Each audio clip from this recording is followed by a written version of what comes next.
That's fucked. That's fucked. That's fucked.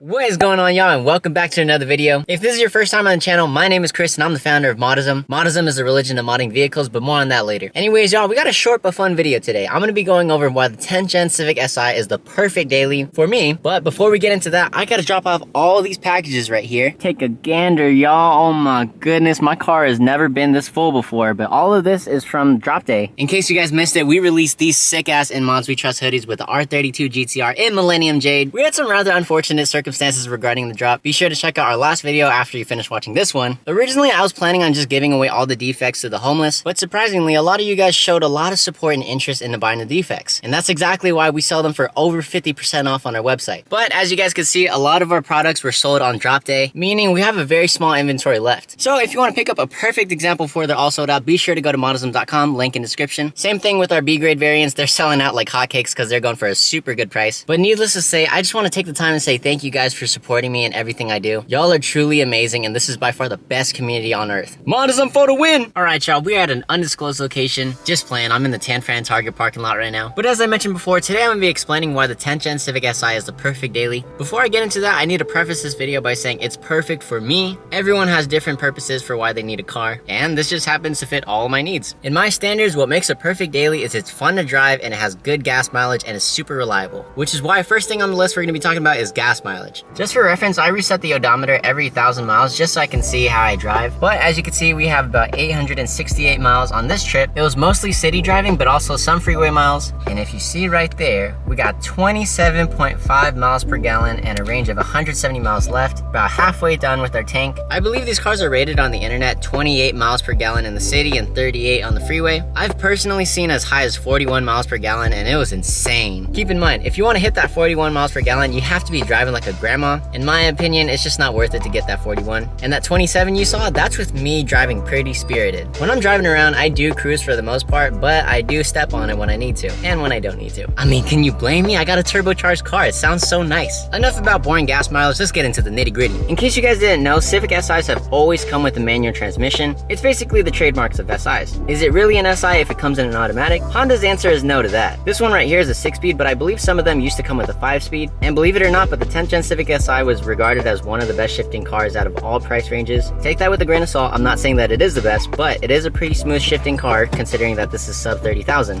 Competing with cars over 50 grand, that's pretty impressive. As far as the clutch goes, it's really light and it's perfect for driving an SF. I've dailied this on hills, I've dailied it in traffic. Honestly, I really have no complaints. And this is also the car where I taught myself how to drive manual. I will definitely say that it is easier than the typical old school manuals, but it doesn't really matter how easy it is because you still learn the basics that you need to know to drive any manual. This car does not have auto rev match like the 11th gen SIs do, which is actually pretty tight because they only used to come in the Type Rs and now it's an SI option. Honda really cares about their enthusiasts. Another option that comes standard on 10th gen SIs that do not come in the Type R is heated seats, not just for the driver, also for the passenger. And this proves to be super helpful if you live in a cold area like I do. Starting up the car in the morning is so miserable because you gotta wait for the car to warm up and then that's when the heater starts working, but then you're already at your destination. It's a big headache. On top of the seats being heated, they also come standard with these SI bucket seats. Really nice. I've taken this to Laguna Seca before. I didn't drive it, my uncle did, but I was in the passenger seat and they really do hold you in place. These little rib cage like things, that is the seat heater.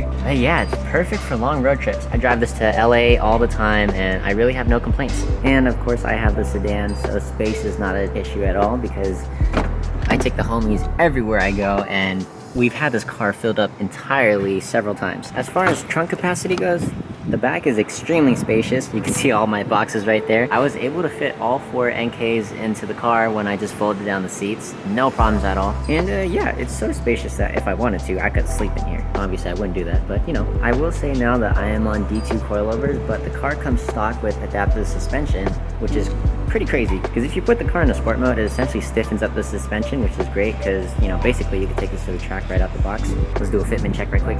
Oh my God, lined up perfectly. That's what you want to see. Right out the box, this car handles like a beast if I'm being honest. It ain't no Type R, but you know, for an SI, it does pretty good. Moving under the hood, we have a L15 V7. That's the reason why the gas mileage is so good, because it's a super small displacement engine. These are known to shit the bed, especially if you pump ethanol into them. It's honestly a hit or miss, because I have another homie named Chris who drives a 10th gen Civic SI. I think he's pushing like 350 to the wheel, big turbo and ethanol and all that. He drives it balls to the wall, and his car has not blown up, so it's pretty amazing. And on the flip side of that, I also hear people blowing their cars up with some minor mods, so I don't know, I guess it varies case to case. But as you can see here, we have the PRL race intake. There's my D2 coils right there. I like the purple. And it might be a little hard to see, but that red plate right there is my block-off plate, and it makes the turbo sound really nice. If you own a 10th gen, I'm pretty sure you hear people say all the time, don't run any blow-off valves, don't run any block-off plates, because it'll mess up your engine.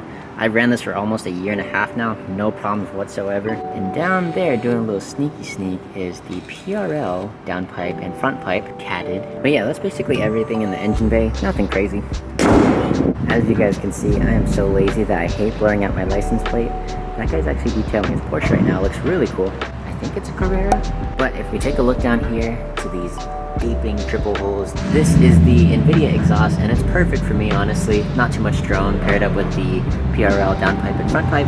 We got the Type R arrow all around. Here's the rear diffuser. We got the Type R side skirts. And up front we have the Type R front bumper conversion that we did fairly recently. I don't know if you guys saw, but I ordered a Type R front lip. I know, fucking stupid, because the Type R is wider than the SI, so it didn't fit for obvious reasons. But we're paired up with the NK RPF ones. I used to have TE37s in a super weak spec. I think they were like 18 by 7.5. As far as offset, I really want to say they're at least 45, because they were super sunken in, even with the 20 mil spacers. But the reason we're running the NKs right now is because I actually snapped one of the studs off the spacer, so I had to run proper spec wheels. It was bound to happen. Taking a look up close, these are the standard brakes that I spray painted gold. And honestly, I really love it. It's a great color contrast with the aluminum colored NKs. And before y'all flame me, I'm gonna flame myself. Yes, I did spray the pads, but I'm planning on doing a pad swap soon, so not too much of an issue. Type R's didn't come with the sunroof because they're doing a lot of weight reduction, but me personally, I really love the look of sunroof, especially on Integras. But yeah, I think it just looks really sporty, really Asian, just like me. Like, come on y'all, you can't tell me that does not look good. Even if you don't like Civics, just admit it, it's a sexy car. But enough about the looks, let's go ahead and fire it, and I'll give you guys a sound test right now. But before I do that, let me just say, when this car is stock, it is super quiet, like annoyingly quiet. And the setup that I currently have, honestly, it's perfect for me. Not too quiet, not too loud, a little bit leaning on the louder side, but you know, like I said, not too loud. I am in California, so I have to be pretty careful driving a modded car. That's just the life out here. The car's already warmed up and it idles at 1100, so let's go ahead and fire it up.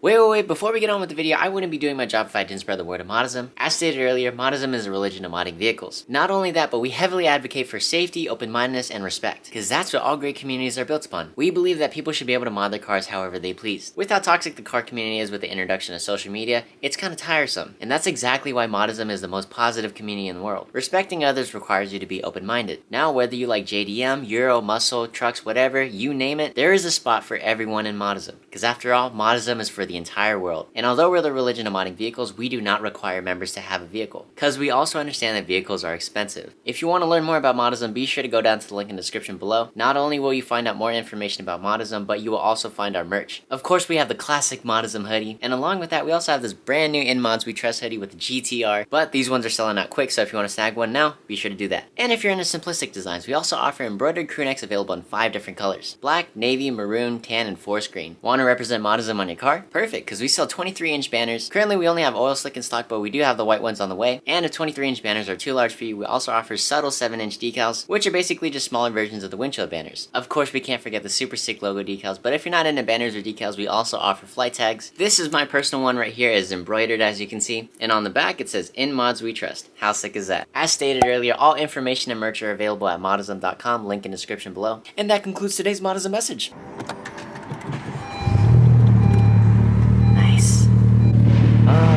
What a nice sound, y'all.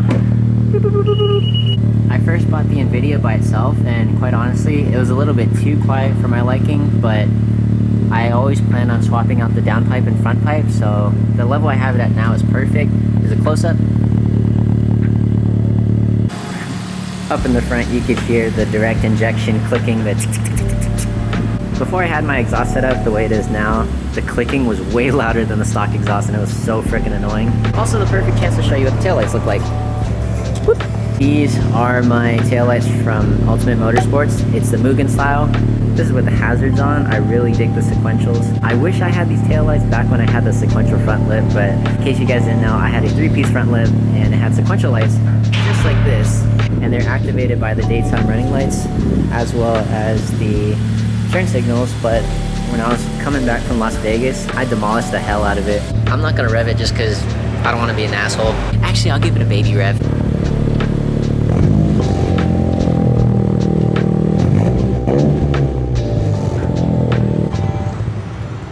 Another reason why I really love the gold brakes is because it matches perfectly with the gold Moddism logo decal. Super sick. If you want to cop some of these, they are available at modism.com, link in the description. Same thing with the classic Moddism banner. Oh my god. We really have come a long way. Being absolutely honest with you guys, I have not washed my car in a couple weeks. Das fucked, das fucked, das fucked. And we can't forget the minor curb rash on the wheels. Oh yeah, and one cool feature that Honda used to have, but for some reason they got rid of, is the right turn signal camera. And of course, it's activated whenever you turn on your right turn signal, or you could just hit this button right here and it'll activate it without turning on your turn signal. Sometimes I do that just for the fun of it. And also, because you can see the fitment on the camera, I'd be staring at it. Super cool feature. I heard that they got rid of it because it was too distracting for drivers, but now that it's gone, everyone's asking for it back. There's no denying it that this car is not fast at all. It's decently quick, but straight out the box from the factory, it's pretty slow. But of course, no one gets a SI to keep it stock. With everything going on the way it is now, I'm tuned on K-Tuner. I took off my K-Tuner device because it kept falling off, but I think I'm around high 240s, low 250s at most to the wheel, which is perfect for daily driving. And with the Type R front bumper, since there are now openings in here, you can actually hear the turbo a lot better. Like I said, it's not a fast car at all, but it's a really fun car. And for me, sound is one of the best things you can have on a car. So with the nice exhaust and the nice turbo sounds, I don't even care that it's not that fast. But needless to say, this car is absolutely perfect for me, and it's been my dream car ever since high school. I know some of you are wondering why and why I didn't get a Type R instead, because it's too damn expensive. And plus, I like how the SI was just a clean slate to build off of, and you can really personalize it, whereas the Type Rs, they just look a little too perfect from the factory. And when it comes to this car, I really like the look of it, especially with how angular it is. I know a lot of people hated that, and that's the reason why the 11 gens are so round, but with me, I actually really dig it. It looks super aggressive from the front end all the way to the little spoiler they include from the factory, which one of these days I will remove, but for the time being, I think it looks pretty nice. Realistically, to make this car look decently good from the factory, all you have to do is lower it, toss on some aftermarket wheels, get rid of the HDMI port exhaust, then you'll have a better looking exhaust and a better sounding exhaust. As far as performance goes, the basic ones you can do first are the PRL intake, which is highly recommended. You do get minor performance gains from it, but you also get really cool turbo noises. Same thing with the block off plate. I think it was only like $70, but it sounds really good.